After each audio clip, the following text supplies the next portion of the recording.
দুর্বার গতিতে ইসলাম প্রচার শুরু করলেন।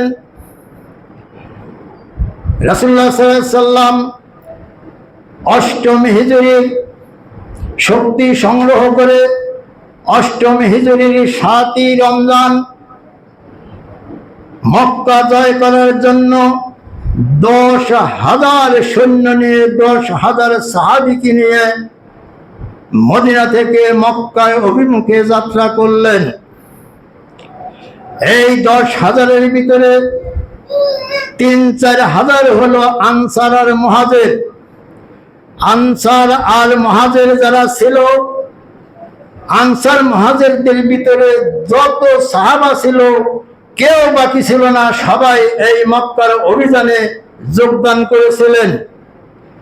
আসলাম গোত্র, মুজাইনা গোত্র, গিফার গোত্র যারা নও-মুসলিম হয়েছিল, 8-10টা গোত্রের লোক, তারা দল ধরে ধরে অস্ত্র শস্ত্রে সজ্জিত হয়ে বিশ্বনবীর কাফেলায় এসে যোগদান করলেন। মুজাইনা গোত্রের যে নেতা, তার হাতে তাদের গোত্রের একটা পতাকা ছিল। আসলাম গোত্রের নেতা, তার হাতে পতাকা ছিল তাদের গোত্রের পতাকা। এইভাবে প্রত্যেক গোত্রের নেতার কাছে পতাকা ছিল। আর বিশ্বনবী মুহাম্মদ সাল্লাল্লাহু আলাইহি ওয়াসাল্লামের হাতে যে পতাকা ছিলেন, তার সাথে যারা ছিলেন তাদের হাতে যে পতাকা ছিল, সেই পতাকার আওতায় ছিল শুধু আনসার এবং মুহাজিররা। আনসার মুহাজিররা অস্ত্র শস্ত্রে সজ্জিত হয়ে এক হাতে ঢাল আর এক হাতে তলোয়ার, লৌহ বর্ম লোহার জামা পরিহিত অবস্থায় তারা যেন যুদ্ধের মাঠে যাইতেছে, এই প্রস্তুতি নিয়ে তারা রওনা হলেন। মদিনা থেকে মক্কার দূরত্ব প্রায় 300 মাইল।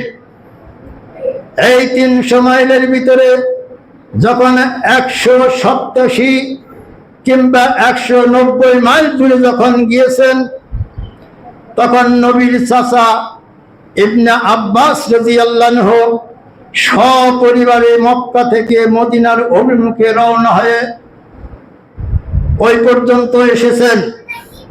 ওখানে এসে কাফেলায় যোগদান করলেন। এই যুদ্ধের অভিযানে তিনি যোগদান করলেন। আব্বাস রাদিয়াল্লাহু আনহু নবীকে খুব ভালোবাসতেন। বিশ্বনবী মুহাম্মদ সাল্লাল্লাহু আলাইহি ওয়াসাল্লাম আব্বাস রাদিয়াল্লাহু আনহুকে বলেছিলেন, আপনি মক্কায় অবস্থান করেন, দুর্বল প্রকৃতির যারা আছে তাদেরকে আপনি ছায়া দিতে থাকেন, তাদের সহযোগিতা করতে থাকেন। কারণ আব্বাস রাদিয়াল্লাহু আনহু একজন নেতৃস্থানীয় লোক ছিলেন, তার ইসলাম গোপন রাখা হয়েছিল। চলতে থাকলেন। 15 মাইল, মক্কায় যাওয়ার আর 15 মাইল বাকি আছে। ওই জায়গায় গিয়া আল্লাহর রাসূল তাবু করলেন। যে উপত্যকায় তাবু করলেন, পরের দিন মক্কায় ঢুকবেন। আল্লাহর রাসূল সাল্লাল্লাহু আলাইহি ওয়াসাল্লাম সবাইকে বললেন, একজনের থেকে আরেকজনের দূরত্ব থাকবে বেশ কিছু দূরে। 10,000 সাহাবা তোমরা আছো, 10,000 সৈন্য আছো। এই 10,000-এ 10 জায়গায় তোমরা আগুন জ্বালাও। আগুনের শিখা যেন দূরে থেকে দেখা যায়, কেউ যেন বুঝতে না পারে যেখানে সৈন্য সংখ্যা, সাহাবাদের সংখ্যা, মুহাম্মদ সাল্লাল্লাহু আলাইহি ওয়াসাল্লামের সৈন্য সংখ্যা কত আছে, এরা যেন দূর থেকে কেউ বুঝতে না পারে। এই অবস্থায় যখন তারা আগুন জ্বালাইলো, সারা রাত্রি চলতেছে।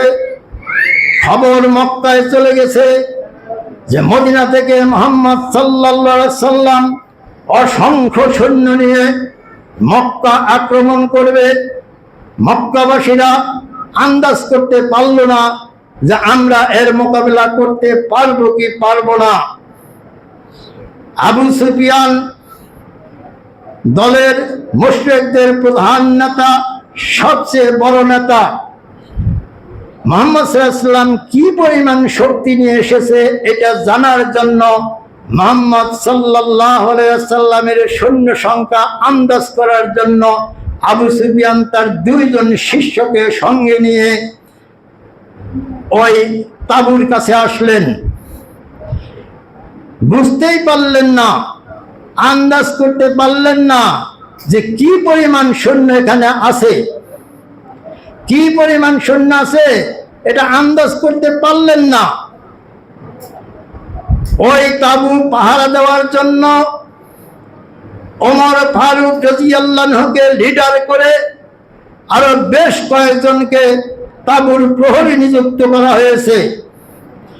ইবনে আব্বাস রাদিয়াল্লাহু আনহু চিন্তা করলেন, এই তো রাত্রি পার হলেই তো মক্কা ঢুকবে, মক্কার লোকেরাও প্রস্তুতি নিতেছে, বিরাট রক্তক্ষয়ী যুদ্ধ হবে। আব্বাস রাদিয়াল্লাহু আনহু মনে মনে ভাবে, চিন্তা করে, আহারে মক্কাবাসীরা যারা আছে, বড় বড় নেতা যারা আছে, ওরা যদি কয়েকজন আইসা মুহাম্মদ সাল্লাল্লাহু আলাইহি সাল্লামের কাছে আত্মসমর্পণ করত, তাহলে এই রক্তপাত হইতো না। আব্বাস রাদিয়াল্লাহু আনহু রাসূলুল্লাহ সাল্লাল্লাহু আলাইহি সাল্লামের সাদা খচ্চর রাসূলুল্লাহ সাল্লাল্লাহু আলাইহি সাল্লামের কাছ থেকে নিয়ে খচ্চরের পিঠে উঠে তিনি তাঁবুর বাহিরে চলে গেলেন। তাঁবুর বাহিরে গিয়া যখন দেখতে পেলেন যে কয়েকজন লোক কানাঘুষা করতেছে, তাদের কথার আওয়াজ শুনে আব্বাস রাদিয়াল্লাহু আনহু বুঝতে পারলেন এখানে আবু সুফিয়ান আছে। তখন আব্বাস রাদিয়াল্লাহু আনহু জোরে জোরে ডাক দিয়ে বললেন, কে? আবু সুফিয়ান। আবু সুফিয়ান বলতেছে, আব্বাস তুমি কি করো এখানে? যে দাঁড়াও, আমি আসতেছি, দেখছো কি অবস্থা? আবু সুফিয়ান বলতেছে, হ্যাঁ, উপায় কি? মুহাম্মদ এত সৈন্য, এত লোক কোথায় পেল? আমি তো আন্দাজ করতে পারি না। যে পরিমাণ সৈন্য দেখা যাইতেছে, যদি মক্কায় ঢুকে মক্কা তছনছ করে দিবে। আব্বাস, উপায় কি? আব্বাস রাদিয়াল্লাহু আনহু বলতেছে, যদি বাঁচতে চাও তাহলে ইসলাম কবুল করো।